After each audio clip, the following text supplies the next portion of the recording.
What's up, everyone? Just doing a quick follow through with the B16 intake manifold to A20 and B20A motor. I first want to start off this video by saying, guys, thank you very much who subscribed during the first week of this channel's existence, as well as those of you guys who watched and liked the video. Guys, thank you very much. I want to continue to make this channel grow with some fun informational videos. You know, I'm doing what I can. I mean, I live a normal life just like most of you guys watching. So guys, again, thank you very much. So let's talk about this. I pretty much solved all the problems I had after installing the manifold. Almost. All the important ones are solved. I couldn't get rid of the check engine light code. I'm pretty sure it's because of the EGR. I'm like 95% sure that's because that's the reason why. I'll find out later on. But as far as drivability, I finally drove this after installing the B16 manifold and stuff. I finally drove this yesterday and I didn't notice any difference. I'll get into that here in a little bit, but let's talk about this. So my fuel leaks. It was leaking slightly from the inlet and then the return. Fixed those.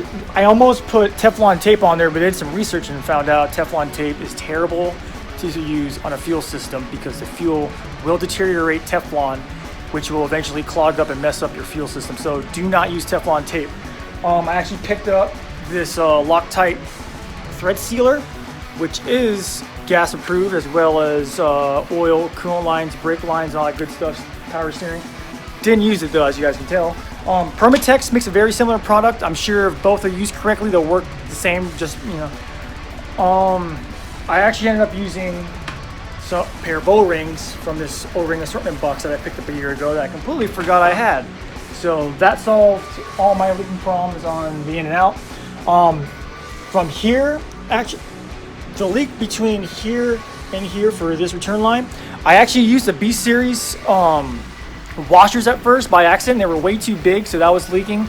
Took those out, grabbed the A20 washers, which are way smaller, and that stopped the leak there. So use the A20 stuff if you're still going to be using the OEM A20 fuel line return hose.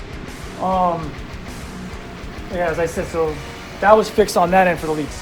Then the cylinder 2 injector leak. If I get this on the camera here, sorry about this, guys. I first actually thought it was leaking from the bottom on the manifold. So I replaced the injector seals on the bottom of the manifold and put the A20 ones on because they're actually thicker than the B16 ones, which sat a little bit, well, basically flush with the manifold where the injectors sit. So I used those thinking A20 injectors, A20 seals are gonna be higher, so when you tighten the rail down, that it'll seat better, which it did, not having any leaks anywhere.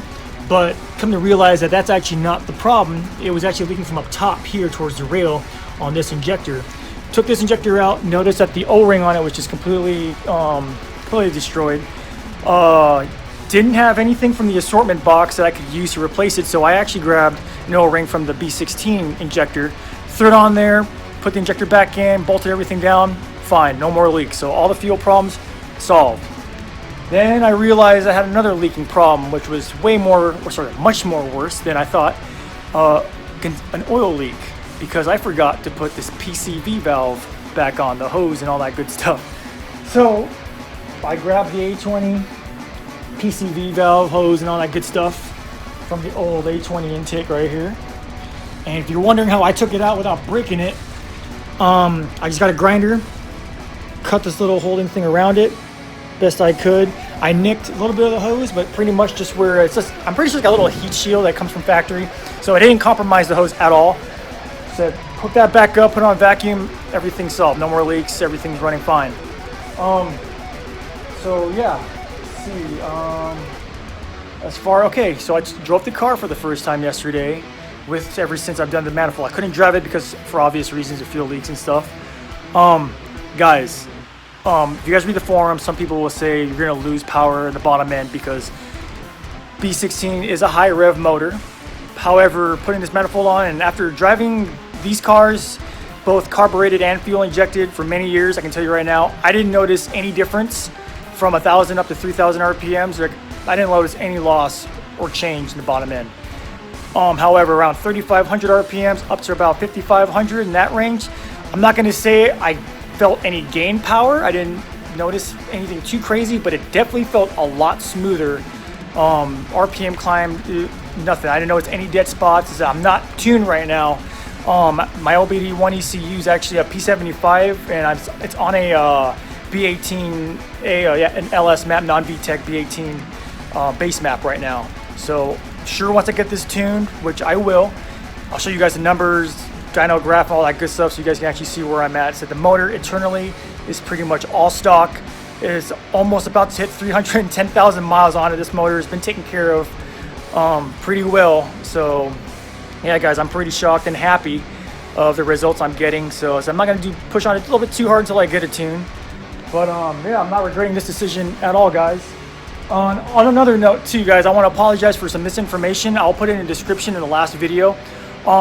So the B16 manifold will only work obviously for A20s and second generation Preludes with the B20s A's. Third generation Preludes, guys, sorry, I thought they were all the same. I know it's like one of those weird Honda motors nobody really talks about as much unless you're an owner of one. So, I'm talking specifically more about like the B21s and all that stuff.